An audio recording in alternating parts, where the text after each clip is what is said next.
E para concluir, sobre os efeitos transformativos, falei sobre os destrutivos, agora eu vou falar sobre os conservadores, né? Que, como o próprio nome já diz, eles tendem a conservar o corpo humano. Vão ser eles mumificação, saponificação, calcificação, corificação, congelação. É muito tranquilo isso aqui. Eu acho que é a parte mais fácil desse assunto. Mumificação. Ela pode existir a mumificação natural e a mumificação artificial, né? A natural vai depender de quê? Lógico, condições ambientais, que vai garantir o quê? A desidratação rápida. Esse aqui é um ponto chave, ó. Desidratação rápida, de modo a impedir a ação microbiana responsável pela putrefação. Ou seja, ela vai buscar impedir a putrefação. E o que é a putrefação? A putrefação é a destruição do corpo que vai terminar com a esqueletização. E a mumificação vai, ela vai buscar justamente pausar isso aqui, impedir, fazer com que não aconteça, geralmente matando os micróbios responsáveis pela putrefação. E vai ocorrer em ambientes em alta temperatura, bem ventilados e baixa umidade, como em solo arenosos também. Certo, áreas de pouca chuva, tudo vai remeter a desertos, né? Praticamente, para ocorrer de forma natural. E os fatores internos, né, fatores da pessoa, seria uma hemorragia interna intensa e o uso de antibióticos, que vai matar toda a flora. Ou seja, a pessoa usou tanto antibiótico que matou tanto as bactérias que ela queria matar, bem como matou as normais da flora. E a gente sabe que a flora bacteriana é justamente essencial para ocorrer a putrefação, né? E existe também o processo artificial, que é realizado geralmente a pedido de familiares, né? Por motivações piedosas, tal. E esse detalhe aqui é importante. Seguem orientações normativas ditadas pela legislação sanitária, certo? Processos artificiais utilizados no sentido de conservação para fins didáticos também podem ocorrer, que são disciplinados por uma legislação específica, certo? Saponificação, ou adipoceira, ela cai com qualquer um desses dois nomes, certo? Isso aqui vai remeter justamente ao que se propõe, a adipoceira, né? A pessoa fica parecida com um sabão. Onde é que ela vai ocorrer geralmente? Covas múltiplas, cadáveres múltiplos, né? Um próximo do outro. Não é um processo inicial, ocorrendo por volta de 1 a 3 meses após a morte. Cuida-se de um fenômeno em que o tecido é transformado em uma substância amarela acinzentada untosa, untuosa, né? Quebradiça ou mole. Essa palavra cai em prova. Pode ocorrer de modo concomitante com a mumificação e a putrefação, como foi visto lá em cima, né? Além de que os indivíduos com essa condição são encontrados em partes, segmentos, geralmente pequenos, só um pedacinho do corpo. Tanto a idade como a gordura do corpo, assim como o clima, elementos junto ao corpo, metais, por exemplo, influenciam no processo. Ou seja, é necessário. Geralmente isso aqui vai ocorrer em pessoas mais gordas, né? Locais úmidos, com água estagnada, solo argiloso. O que é que vai lembrar isso aqui? Um poço. Um poço. Como a adipoceira pode conservar as características físicas do indivíduo, ela pode possibilitar também a identificação, inclusive de lesões, certo? O que é a calcificação? Aí tem que ter cuidado na calcificação em relação à maceração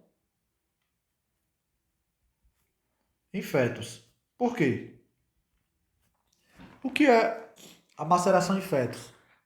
Quando ocorre maceração em fetos, é a partir do 6º mês de gestação, certo? E aqui ocorre nos fetos mortos e retidos na cavidade uterina. Não acontece em estado avançado de gestação, porque justamente ocorre a maceração.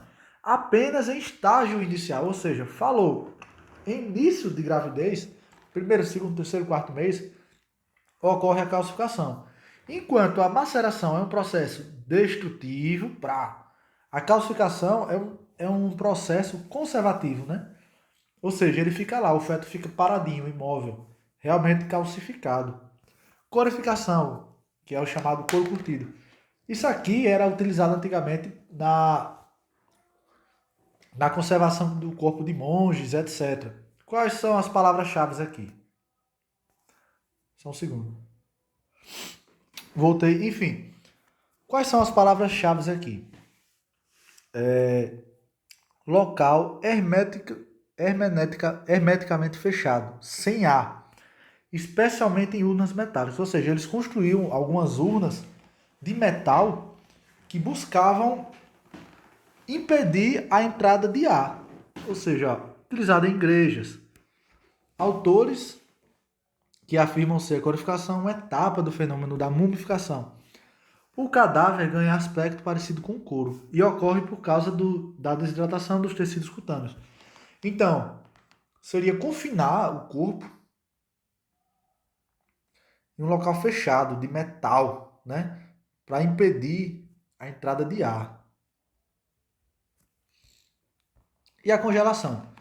É um cadáver submetido a baixíssima temperatura e por tempo prolongado. E aí vai se conservar integralmente por um longo período de tempo. Há relatos que foram encontrados corpos de animais pré-históricos com milhões de anos e que se mostravam de aparência e conservação preservadas. Certos autores consideram que em temperaturas de menos 40 graus pode-se obter uma preservação quase que indefinida, inclusive permitindo a conservação em condições vitais de alguns materiais orgânicos, como ossos, tecidos e espermatozoides. Ou seja, o espermatozoide aqui continuaria vivo, né? E pronto, finalizado o assunto, vou só mostrar aqui uma tabela que eu fiz com o tempo de morte, que vai ter tanto, começar logo por essa aqui em cima, né? No início do assunto, que é a cronologia da morte. Aqui, ó. Pessoa morreu, então até 2 horas ela tá com o corpo quente ainda, né? Aí, o que é que vem depois? Depois vem a rigidez cadavérica. Após a rigidez cadavérica, vem os livores. Após isso, vem a mancha verde, que aqui vai caracterizar justamente o início da putrefação, né? Aqui, ó, pelo que eu estou vendo, não foi colocado Ah, tá aqui embaixo, ó. Os gases aqui completa o tríade, né? Então, depois disso já vem a mancha verde. Depois ele volta a ficar flácido. Começa os gases. Começa a ação da fauna cadavérica até a esqueletização. Tempo de morte. A autólise é imediata, né? Que é a destruição das células por elas mesmas, né? O algor mortis, que é imediato, que é o resfriamento, né? Ou seja, qual é o máximo? O máximo é igualar com o ambiente. O que é que contribui? Tuberculose e a calexia vai influenciar vai acelerar esse processo. E o que é que vai dificultar? Situações de pessoas musculosas, pessoas que morreram com estado de febre, insolação, ou seja, situações que têm uma proteção maior. Aqui é aquele cálculozinho lá, né? Meio grau nas 3 primeiras horas e 1 grau nas demais, até igualar. Rigor mortis, aí começa entre 1 a 2, né? E vai ter aquele cálculo lá.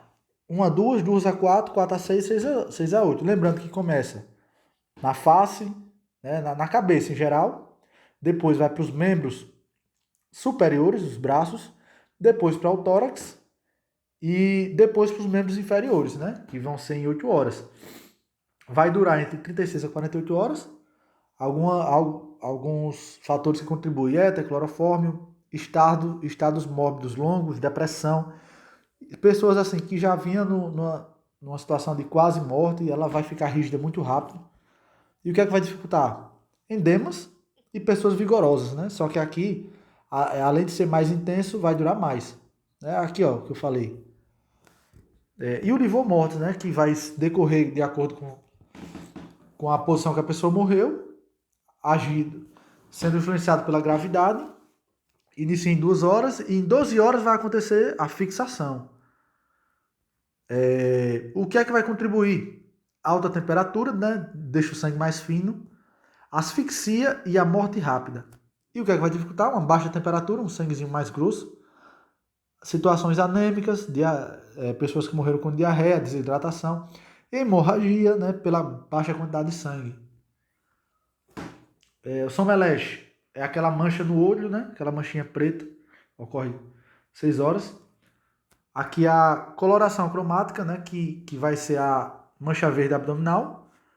Justamente a primeira fase da putrefação vai ocorrer entre 18 a 24 horas.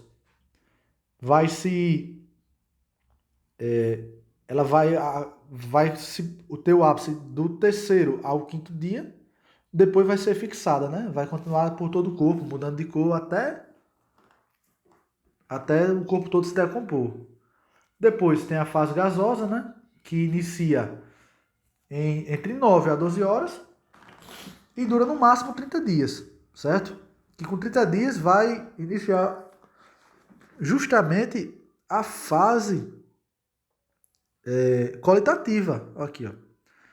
A fase qualitativa. 30 dias vai passar do gasoso para a fase qualitativa, que é aquela fase que a pessoa vai se derreter. Certo? Vai ter aqui os fictenas, né? Na fase gasosa, que são aqueles carocinhos. Depois eles vão pocar, vão explodir. E aqui é aquela circulação póstuma, né? Que ela vai empurrar o sangue da justamente o sangue justamente da mancha verde abdominal. Ops, desculpe. Justamente do livor, né? Do livor mortis. Vai empurrar de volta e vai formar aquelas marcas pretas das veias, né?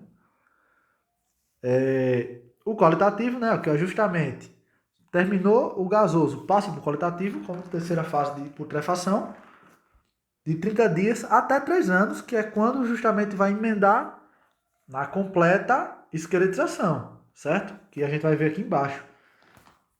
E aqui eu coloquei a maceração. Por quê? Afogados, 24 horas, ou seja, rapidinho, e acontece até 15 dias. A maceração é aquela ou relativa à água ou a feto. Maceração em fetos, primeiro grau, 3 dias, o ápice é 1 semana. Feto, segundo grau, ou seja, aqui é aquele que forma as bolinhas, né, as fictenas. Aqui elas estouram. A terceira não está aqui, mas tem a ver com a cabeça deformada. A saponificação começa em 1 mês, né? Saponificação é aquela de locais úmidos, tal, geralmente em poços.